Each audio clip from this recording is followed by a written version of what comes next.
Welcome to the Peew. Welcome to the Peew. Squatty Potty. Yes, is its name. Ben, we have and pooping good. Is its game. The game. And we have been pooping wrong our whole lives.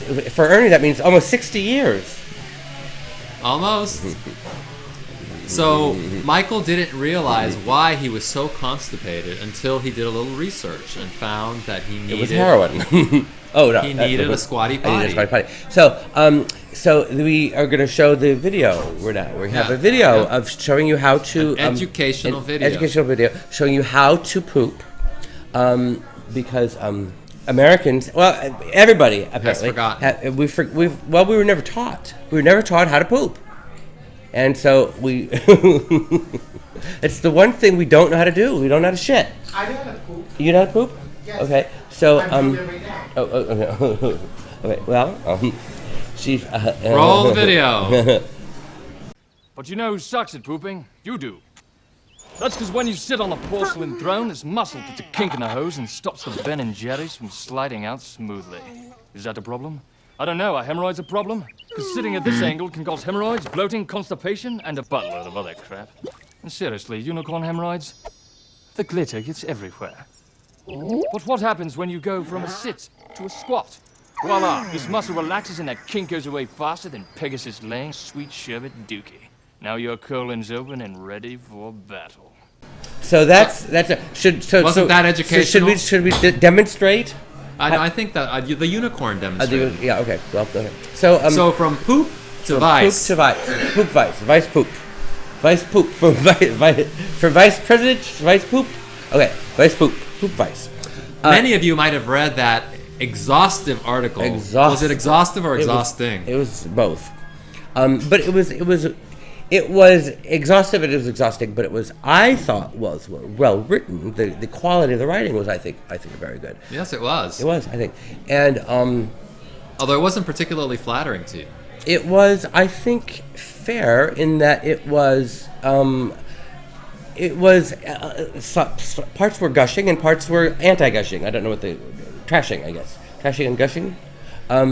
I thought it was, kind of, nobody is, somebody commented on my Facebook that nobody is as good as their best or as bad as their worst, and but something in between. And it's kind of maybe a little bit disappointing to people because it's neither extreme. Well, I'm an extremist, so I like it to be either way. And so when something is kind of middle of the road, it's kind of disappointing for me. And this was not disappointing for me, but it was middle of the road. I thought it was fair.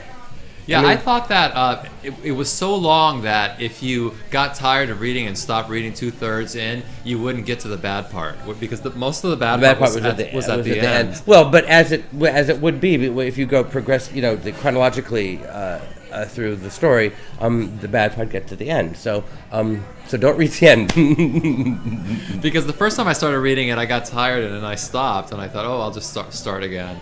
Well, when I called Michelle because she's Michelle Luke, she's the reporter. She asked me to read it once through and then call her with if any mistakes or whatever.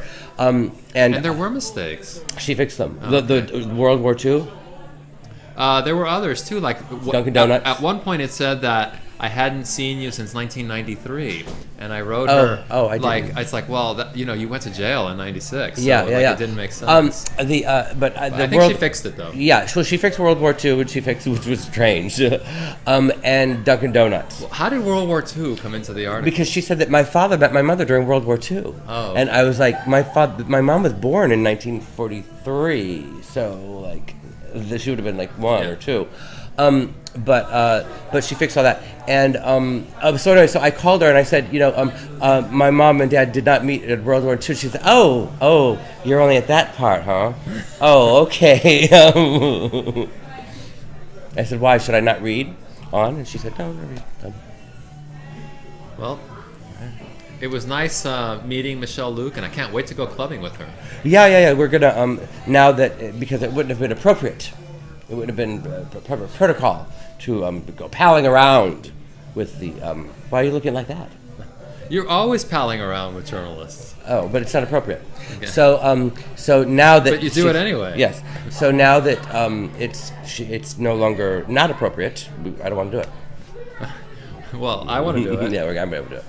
I want to go on one of those. Sabbaticals? She was tweeting how half her friends were shocked that she was up until noon on New Year's Day from the night before, and the other half were encouraging. And when I encouraging what? Encouraging her to stay up later. And when I read that too, I was like, oh, I would like to have stayed up with her all night.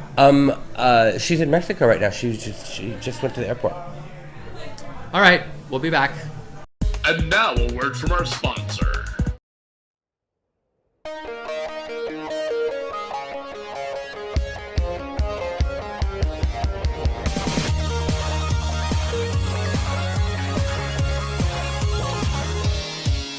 Welcome back to the Peeew.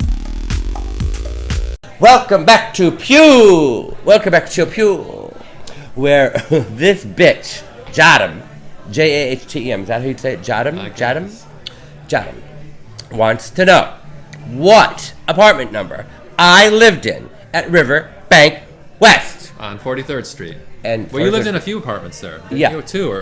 17H, and then 3K, which. And curiously, the letters stand for heroin and ketamine. Yes. Curiously. Yeah, curious. See you next time. Bye.